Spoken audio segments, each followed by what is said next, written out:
কুরবানি ঈদকে সামনে রেখে শনিমুড়া মহকুমায় শুক্রবার বসেছিল প্রথম পশু হাট। উরমাই নতুন বাজারে এই পশু হাটকে কেন্দ্র করে ক্রেতা ও বিক্রেতার উপস্থিতি ছিল চোখে পড়ার মতো। পশু হাট সুষ্ঠুভাবে পরিচালনা করায় বাজার কমিটির প্রতি সন্তোষ প্রকাশ করেছেন ক্রেতা বিক্রেতা সকলেই। চাঁদ দেখার উপর বিষয়টি নির্ভর করলেও সম্ভবত আগামী বুধবারই মুসলিম ধর্মাবলম্বীদের পবিত্র ঈদুল আজহা বা কুরবানি ঈদ। ঈদুল আজহাকে কেন্দ্র করে শুক্রবার সোনামুড়া মহকুমায় প্রথমবারের মতো বসল গবাদি পশুর হাট। উরমাই নতুন বাজারে কুরবানি ঈদের প্রথম পশু বাজারে এদিন ক্রেতা এবং বিক্রেতাদের উপস্থিতি ছিল চোখে পড়ার মতো। গরুর পাশাপাশি ছাগলের বাজারও ছিল বেশ জমজমাট।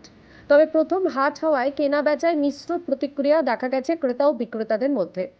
এদিন গরু নিয়ে হাটে আসা এক বিক্রেতা জানান, বর্তমান সময়ে একটি গরুর পেছনে যে পরিমাণ লালন পালন সংক্রান্ত খরচ করা হয় সেই তুলনায় বিক্রয় মূল্য অনেকটাই কম, ফলে আশানুরূপ লাভ হচ্ছে না।